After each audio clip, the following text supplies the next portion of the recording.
Imagínese estar dentro de la casa de Dios, un lugar de santuario, y el eco de los disparos que dejan a un niño de 7 años y a un hombre de 50 gravemente heridos.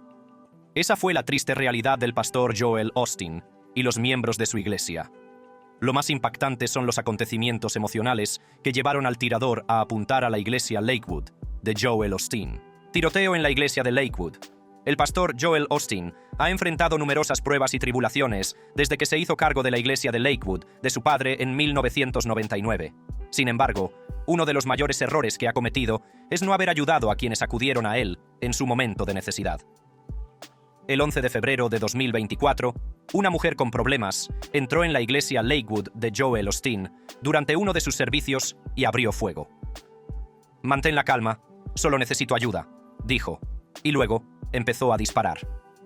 Joel Osteen quedó devastado por el incidente, y la iglesia no celebró ningún servicio hasta una semana después. El 18 de febrero de 2024, una semana después del tiroteo en su iglesia, Joel Osteen celebró un servicio de sanación y acción de gracias.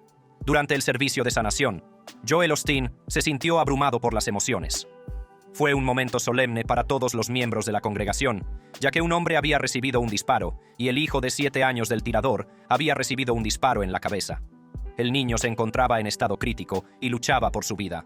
Joel Osteen, conocido por su mensaje positivo y su sonrisa alegre, no pudo contener sus emociones mientras rezaba por la curación y la recuperación. Por una vez, el predicador se mostró vulnerable ante su audiencia, a la que a menudo animaba a no tener miedo ni arrepentimientos. Joel Osteen confesó que había sido un momento difícil para él, pero que no permitiría que el miedo ganara. Esta fue la primera vez en 60 años que la iglesia experimentaba una tragedia de tal magnitud. El pastor Joel Osteen ocultó al público sus desgracias personales durante años, pero este incidente nos permite vislumbrar su lado emocional. Estamos devastados, llevamos aquí 65 años y alguien ha disparado contra nuestra iglesia. No entendemos por qué suceden estas cosas, pero sabemos que Dios tiene el control, dijo Joel Osteen durante su primera rueda de prensa tras el tiroteo. Al principio, la policía no tenía ni idea de por qué el tirador había elegido como objetivo la iglesia de Lakewood. Además, Joel Osteen y sus pastores asociados no podían entender por qué esta desgracia había caído sobre la iglesia. Pensando que podrían obtener algunas respuestas en la casa de la tiradora, se emitió inmediatamente una orden de registro. Pero los agentes del orden se quedaron aún más confundidos cuando registraron su casa y no encontraron nada que les diera una pista sobre su motivo y por qué había elegido a Lakewood como objetivo. Lo que encontraron en la casa de la tiradora fue un libro neonazi, cartuchos de munición, botellas llenas de sustancias desconocidas y algunos materiales que la policía cree que se utilizaron para fabricar una bomba. Antes del trágico incidente ocurrido el 11 de febrero de 2024, el pastor Joel Osteen habría jurado que nadie jamás intentaría hacerle daño a él ni a los miembros de su iglesia. De hecho, el 11 de febrero fue un día como cualquier otro, y ni Joel Osteen ni su equipo de seguridad tenían idea del peligro que se les avecinaba. Mientras se celebraba el servicio, una mujer que llevaba un niño en brazos se acercó al equipo de seguridad. La mujer vestía una gabardina larga y parecía una feligresa normal. Como los de seguridad no tenían ni idea de que ella tenía motivos ocultos, la dejaron entrar. Cuando se acercó a ellos, sacó un rifle de su abrigo. Las cosas se pusieron feas cuando el personal de seguridad, desarmado, la dejó entrar en el salón de la iglesia. La mujer, identificada como Genese Yvonne Moreno, abrió fuego al entrar en el salón de la iglesia. La ex-suegra de Moreno, Wally Carranza, hizo algunas revelaciones en Facebook después del tiroteo. Según ella, Moreno tenía un historial de enfermedad mental, y Carranza buscó ayuda de la policía y de la iglesia de Lakewood, pero no se hizo nada para ayudar a su nuera. Los registros públicos también revelaron que la fallecida tiradora, Moreno, tenía un historial de arrestos y condenas relacionadas con armas de fuego. El tiroteo habría sido mortal y habría provocado muchas víctimas si no hubiera sido por la oportuna intervención de 2 agentes fuera de servicio que se enfrentaron a Moreno en un tiroteo, y tras varias ráfagas de disparos, la derribaron. Un hombre de 57 años resultó herido durante el tiroteo, y el hijo de 7 años del tirador también resultó herido. Moreno fue declarada muerta en el lugar de los hechos, pero antes de morir, hizo una revelación impactante. Después de ser alcanzada, Moreno dijo a la policía que había una bomba en su coche, y los agentes registraron su vehículo y su mochila, pero no encontraron explosivos. También había rociado alguna sustancia en el suelo antes de empezar a disparar. pero los investigadores han descubierto que la sustancia no era dañina y no suponía ningún riesgo. Durante el primer servicio después del tiroteo, Joel Osteen se conmovió hasta las lágrimas, tal vez debido al papel que desempeñó sin saberlo en esta tragedia. Moreno necesitaba ayuda, pero nadie se la ofreció, y siguió cayendo en picado, mientras la ley y la iglesia le fallaban.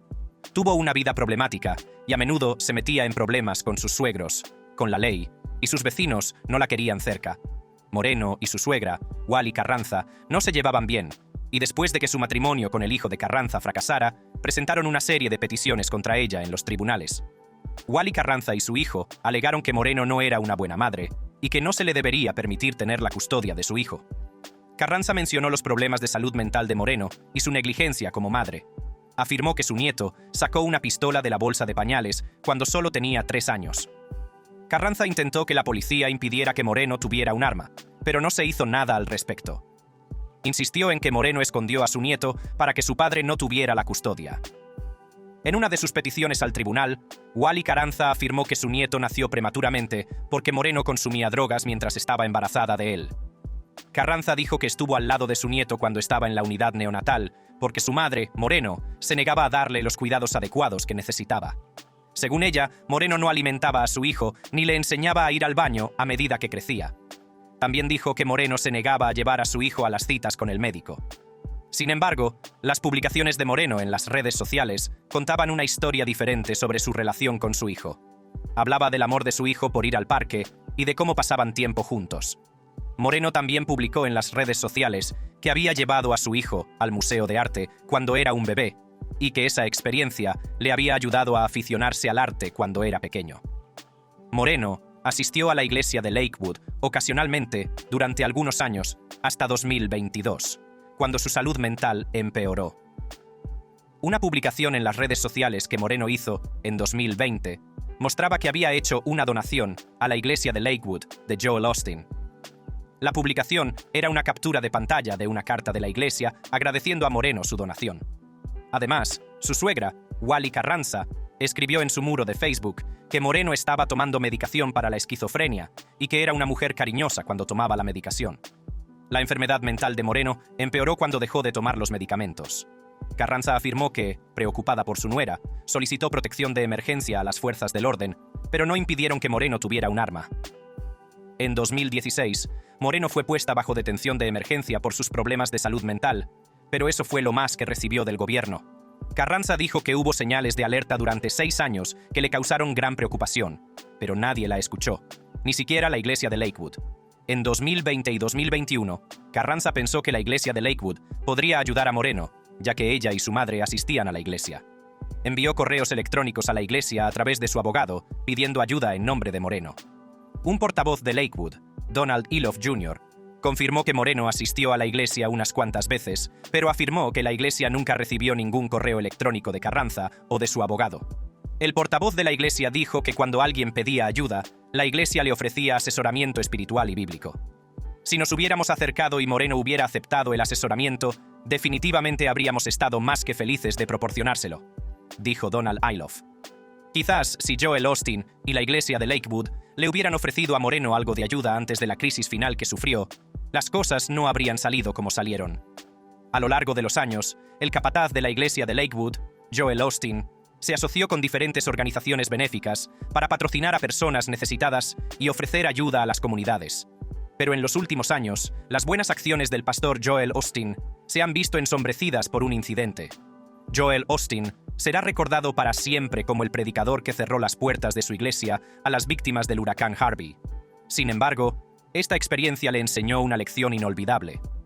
Joel Osteen no solo perdió el respeto y la confianza que la gente tenía en él, sino que también se enfrentó a muchas críticas y reacciones negativas del público debido a una decisión que tomó durante la crisis. Crisis del huracán Harvey. 2017 es un año que muchos residentes de Houston nunca olvidarán, pero no solo por la fuerte tormenta que azotó su comunidad. La comunidad de Houston recordará para siempre las acciones de un hombre al que amaban y respetaban, Joel Osteen. En 2017, el huracán Harvey arrasó Texas y Houston, desplazando a miles de personas y causando daños por valor de miles de millones de dólares. Los refugios se llenaron rápidamente, ya que muchos habían perdido sus hogares y sus fuentes de sustento. El lugar más seguro en el que la gente podía pensar era la iglesia Lakewood, de Joel Osteen. Antes de la tormenta, Joel Osteen parecía el hermano mayor de todos, invitando a la gente a ir a la iglesia con una gran sonrisa en su rostro. Algunas de las palabras que solía utilizar eran: «Si alguna vez estás en nuestra zona, pásate, sé parte de uno de nuestros servicios». Hacía creer a la gente que siempre eran bienvenidos en Lakewood, y que no había mejor momento para acudir a la iglesia en busca de ayuda que en un momento crucial como este. Con el agua casi hasta el pecho, varias personas desplazadas se dirigieron a la iglesia de Lakewood. La iglesia tiene una capacidad de 16.800 asientos y es la tercera iglesia más grande de Estados Unidos. Lamentablemente, cuando los que buscaban refugio llegaron a la iglesia, encontraron las puertas cerradas y no pudieron acceder al edificio. La lenta respuesta de Joel Osteen a la situación provocó la indignación nacional, ya que muchos creían que la iglesia de Lakewood debería ser la primera en abrir sus puertas a la gente. Los que buscaban refugio tuvieron que hacer de nuevo el difícil viaje a través de las aguas hasta otros refugios. Varios tweets en las redes sociales mostraron lo descontento que estaba el público por la reticencia de Joel Osteen a ayudar a los miembros de la comunidad que habían contribuido al crecimiento de su iglesia a través de sus donaciones a lo largo de los años. En respuesta a las críticas dirigidas a Joel Osteen, un pastor asociado de Lakewood, John Gray, publicó a través de su página de redes sociales que la iglesia era inaccesible debido a las graves inundaciones, y por lo tanto, no podían llegar a las puertas para abrirla. Los críticos de Joel Osteen rebatieron esta afirmación publicando imágenes que mostraban que la zona no estaba bajo alerta de inundación. El predicador admitió que no ofreció ayuda inmediata a la gente porque estaba pendiente de ellos y le preocupaba su seguridad si se quedaban en la iglesia. El primer piso de la iglesia se inundó y las paredes del segundo piso son de vidrio, lo que podría suponer un riesgo durante una fuerte tormenta como el huracán Harvey. Cuando Joel Osteen finalmente dejó entrar a la gente en la iglesia, muchos dijeron que fue por las críticas que dejó entrar a la gente en la iglesia y no porque le importara. Luego, Joel Osteen concedió una entrevista a ABC News y reveló lo que realmente sucedió. En el fondo, había montones de suministros que la iglesia había comprado para repartir a quienes los necesitaban. Un corresponsal de ABC News habló con el portavoz de la iglesia, Donald Elof Jr., quien afirmó que habían estado allí desde el principio y que no habían excluido a nadie. Joel Osteen también insistió en que la iglesia nunca cerró sus puertas a las personas que buscaban refugio. Mencionó que la iglesia había comenzado a aceptar donaciones para ayudarles a proporcionar más suministros a los afectados por la tormenta. En el fondo, se veían pruebas de los esfuerzos que estaban haciendo, que eran montones de artículos para bebés y toallas. Joel Osteen continuó diciendo que la iglesia ofreció refugio a la gente desde el principio, y que no dudaron en ofrecer ayuda a la gente como afirmaban sus críticos. Aparte de eso, confirmó que la iglesia era realmente inaccesible y se proporcionaron fotos de las partes inundadas de la iglesia para respaldar la afirmación. Joel Osteen declaró además que permitieron la entrada de personas en cuanto bajó el nivel del agua y enfatizó que el edificio se inundó en 2001. En 2001, las partes inundadas de la iglesia tenían unos 3 metros de agua, por lo que instalaron compuertas que impedían que el agua se desbordara. Joel Osteen dijo que la versión de que la iglesia no abrió las puertas a tiempo era totalmente falsa. Admitió que la iglesia también colaboró con otros refugios de la ciudad y acogieron a más personas cuando los refugios se llenaron. Dijo que en 2001 la iglesia albergó a unas 3.000 personas, y esta vez ofrecieron ayuda a la gente tal y como lo hicieron en 2001. Joel Osteen insistió en que alguien creó la narrativa de que no eran de ayuda. Su mayor pesar fue no haber comunicado claramente que la iglesia tenía problemas de seguridad y que solo estaba cuidando de la gente. Sin embargo, aprendió algunas lecciones de esta experiencia porque tenía en mente la seguridad de las personas. Joel Osteen había temido que la iglesia se inundara, por eso no querían meter a la gente en la iglesia al principio. Pero esta experiencia le ha enseñado una lección y haría las cosas de otra manera. También mencionó a su sobrina, que se vio afectada por la inundación y quedó abandonada en la calle, a cierta distancia de la iglesia, durante los 2 primeros días de la inundación. Joel Osteen recordó a sus críticos que su iglesia había estado en Houston durante 60 años y había estado ayudando a la gente todos estos años. Se comprometió a seguir ayudando a la comunidad de Houston después de la inundación. Joel Osteen prevé que los afectados por la inundación podrían tardar semanas o meses en recuperar por completo todo lo que han perdido. prometió sacarlos de los refugios, ayudarles a reconstruir sus vidas, y había planeado crear equipos que ofrecerían ayuda a todos, especialmente a los ancianos. Joel Osteen y la iglesia de Lakewood no registraron ninguna pérdida durante el huracán Harvey, pero en 1999, Joel Osteen experimentó una gran pérdida que llenó su corazón de un pesar con el que había vivido durante varias décadas. Una gran pérdida. Durante 25 años, Joel Osteen guardó un profundo pesar que no podía compartir con nadie. Solo sus amigos cercanos y su familia lo sabían, y cómo afectó profundamente su vida, y casi destruyó su ministerio en los primeros años de su carrera. Hoy en día, la iglesia Lakewood de Joel Osteen es la tercera iglesia más grande de los Estados Unidos, con 45,000 personas que asisten a los servicios cada semana. El éxito de la iglesia se debe en gran medida al liderazgo de Joel Osteen, a pesar de que nunca quiso estar frente a la gente predicando el evangelio. A pesar de haber crecido en la iglesia y de ser hijo del padre fundador de la iglesia, Joel Osteen estaba nervioso por pararse frente al púlpito y predicar el evangelio. A diferencia de su padre, que tenía una gran pasión por el ministerio, Joel Osteen tenía una personalidad tranquila y reservada. No creía que tuviera lo que hay que tener para ponerse delante de la gente y predicar el evangelio. Cuando finalmente aceptó predicar, no estaba contento con ello y no lo esperaba con ansias.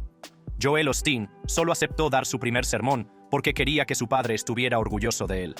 Esta resultaría ser la peor semana de su vida, no solo por el hecho de que sería su primer sermón, sino porque casualmente su padre falleció esa misma semana.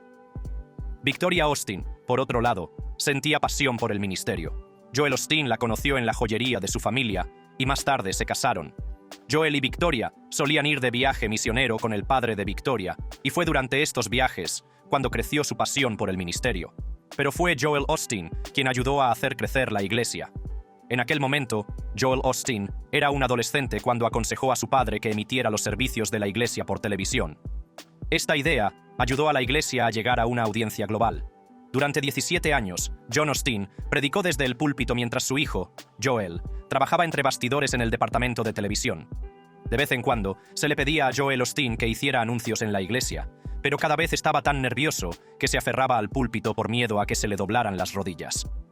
Es difícil de creer, pero le temblaban las manos todo el tiempo que hablaba delante de la gente.